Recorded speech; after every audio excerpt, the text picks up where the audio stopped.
Afternoon and welcome to Solent Sports News at 4 with me, Harrison Reid, with latest sporting news.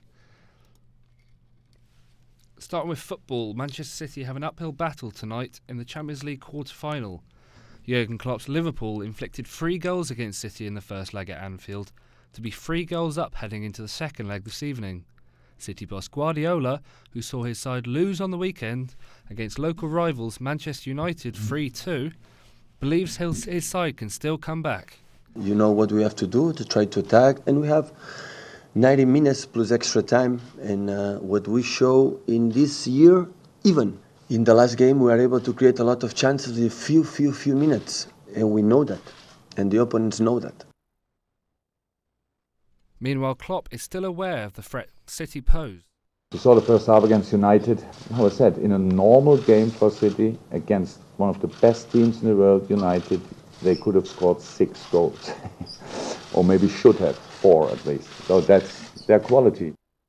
And after recent developments, our reporter Charlie Cranston has the previews to tonight's games. After a 90th minute equaliser on the weekend against Wrexham, Eastleigh make the 600-mile round trip to Barrow in the National League tonight, a team that just dropped into the relegation zone. However, Spitfire boss Andy Hessenthaler isn't expecting an easy game. It's a tough game, you know. They tend to struggle at home of late, can't get a win. You know, they have dropped in there. It's not going to be easy, but they're fighting for their lives. So, you know, we've got to go up there and make sure we do a professional job and you know, try and keep our run going. And like I said, we've got 5 games to play, and I want to go 5 games unbeaten, and that's our mentality when we get up there tomorrow. Last hour, we told you that Havant and Waterlooville's game has been called off. We reeled back into the studio Dan Hilstead, the media assistant at Havant and Waterlooville, to tell us more about it. So Dan, can you just tell me the sort of circumstances? Oh, it's gutted, to be honest. The fixtures finish on the 28th of April, so we've got 4 to fit in there. But you remember we have a Hampshire Cup final, we still have a Portsmouth Cup semi-final and final to play. So it's terrible to be called off because we're in a title race. I mean, the one positive out of it, I guess, is that Dartford are playing tonight, so their game in hand on us is tonight, so we'll be level. But I don't know where we're going to fit that game, and it could be a Thursday, Saturday potentially, which is obviously going to hurt the club. Thanks, Dan. A game that is still going on is Totton tonight, as they're away at Poulton Rovers. We've got the media man down there, Luke Dennis, with us today. So, Luke, you've had a bit of a wobble so far in recent times at Totton. How are you faring up today? Well, they'll be looking to bounce back, of course. There'll probably be a few changes to the lineup. Tony Lee will probably look to get a start after coming back from injury, which will see Toby Adekunle probably drop to the bench. And maybe Dave Allen could slot into defence, add a bit more of experience to what has been a very young side all season. Thanks, Luke. Luke also mentioned to us that Totton have 4 games in little over a week, thanks to all the weather problems. We spoke to John Gorman, the competition secretary at Wessex League, to tell us about all the problems that clubs are facing. I mean, at the moment, we're on course. If there's more rain, then we'll have to rethink matters. But the problem this season, we've had the last 3 or 4 seasons, we've had bad patches of weather, which has caused problems. But this season, it's come much later in the season, without, you know, so you haven't got so much time to recover. Now back to the big time. Southampton take on Premier League champions Chelsea this weekend. In a relegation scrap at the foot of the Premier League table, the Saints are in desperate need of 3 points. They played Arsenal last Sunday and just missed out on getting a point, with the game ending 3-2 to the Gunners.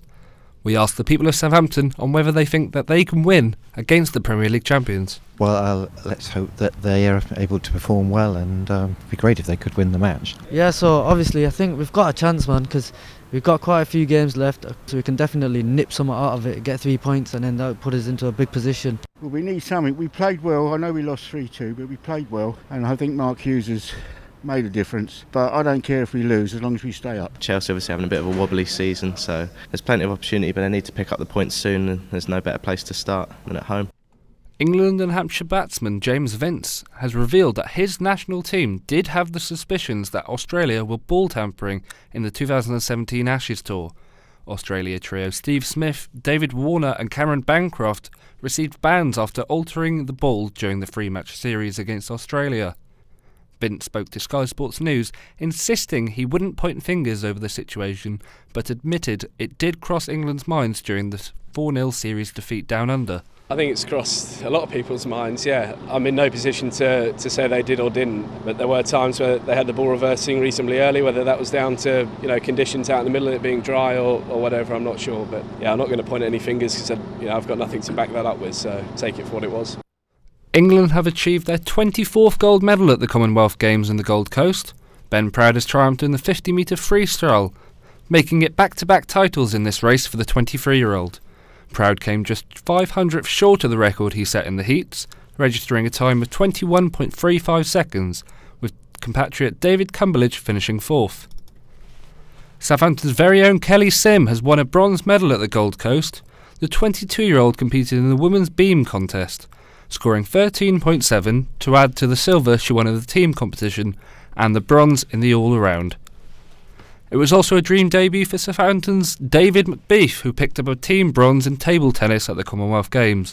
England were knocked out by Nigeria in the semi-finals, despite the 26-year-old playing no part in the match.